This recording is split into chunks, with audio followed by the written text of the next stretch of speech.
Good morning everyone. I wanted to share with you some of my artist trading cards that I've received over the years, also known as ATCs. I've been running a ATC swap now I think for maybe 4 years, maybe 5 years, I don't know. And I've received some absolutely lovely ones over the years. Some of them are at home, so don't feel left out if you've sent me a card and it's not in this little collection. They'll be at home decorating my front room. So the reason why I wanted to make this little film was to share with you some of the techniques and some of the ideas that people have used to make their artist trading cards, so that you can feel inspired and take ideas away and won't feel afraid or nervous about tackling an ATC, which I know can be a bit overwhelming working on such a small scale the very first time you make one.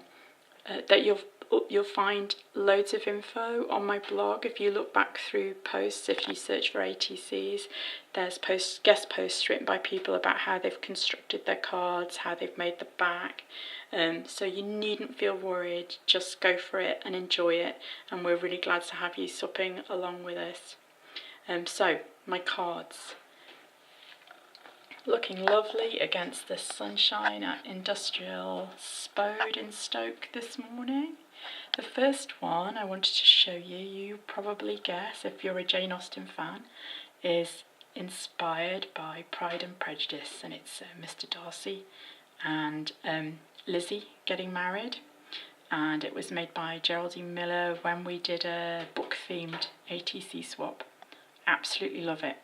Love the way she's done that little lacy hat and the flowers and the sweet binding around the edge. It's gorgeous. Next one was made by me for a swap that we did entitled My Favourite, and unfortunately it came back to me and I haven't ever been able to find the person who I was meant to be sending it to, so I'm afraid I kept it. It's made with Liberty Lawn, which I've appliqued into place, and there's a little bit of lace edging there, and I also printed that fabric in the background using my PC. Great fun thing to do. And as you can see with the edge, I've just gone round with a zigzag stitch, a very small satin stitch all the way around. And on the back you'll see I've also printed out the back, and it's really important that you put your details on the back of your card, because that's what makes it a trading card, because you can be identified as its maker, and you need the title, if there's a title of the ATC, your name, the date you made it, and some kind of contact information. It can be your email address, or it can be your Instagram handle, or Twitter, or Facebook, whatever you like. So the next one, and this one is another one made by me. It's a little Liberty leaf card, and with this one I hope you can see I actually bound the edge. This is pretty tricky to do but feasible, and as you can see there's big lumps of blue tack on the back where I have had it stuck on the wall. And you can see with this one I've actually zigzagged the information fabric on the back of the card, and the card itself is backed with a piece of felt, and there's also a piece of interfacing in between the layers. So I've basically layered it all up to make it nice and thick, and actually the felt is hiding where I folded the binding round. Please excuse that big lump of blue tack.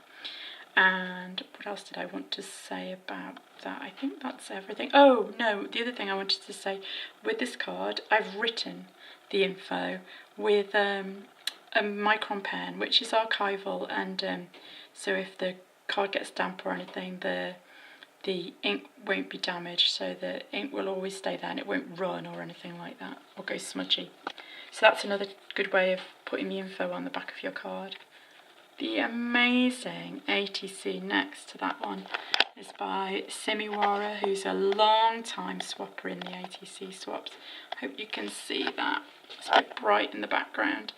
It's a Cat in the Hat card. Fantastic machine embroidery by Simi there.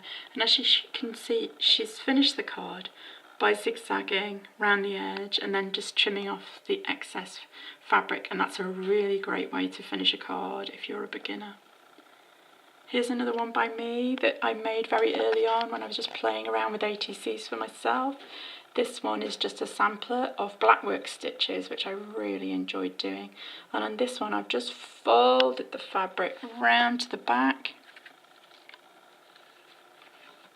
and around a piece of card. I've then put a piece of felt on top of that and glued that into position, which I'd already stitched the info fabric to. So you can see how I've built up the layers on that one. Excuse the blue tack again. I didn't realise before I started this video that half the ATC had big lumps of blue tack on the back of them. Next one I wanted to show you is... sun's come out. There we go. Hope you can see that. Maybe I'll move it a bit.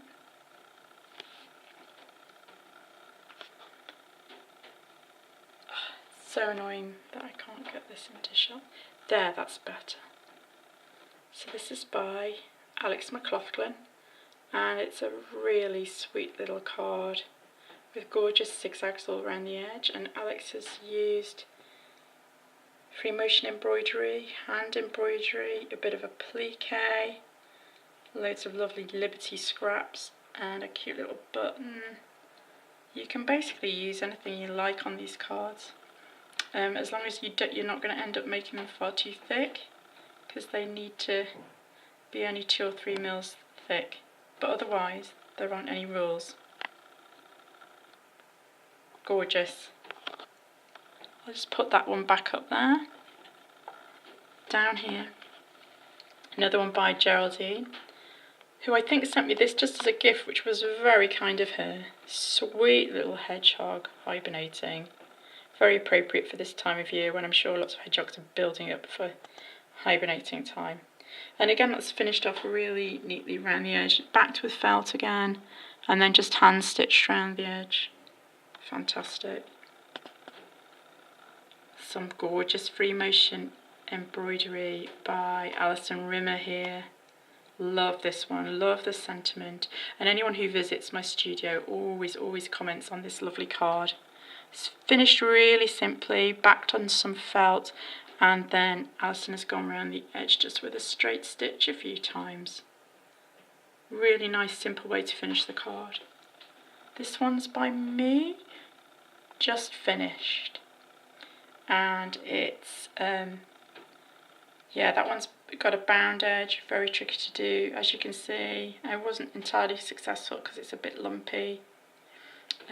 Used lovely foundation pieced Liberty fabrics, and it's called We're All Leaving, and is inspired by the flight of the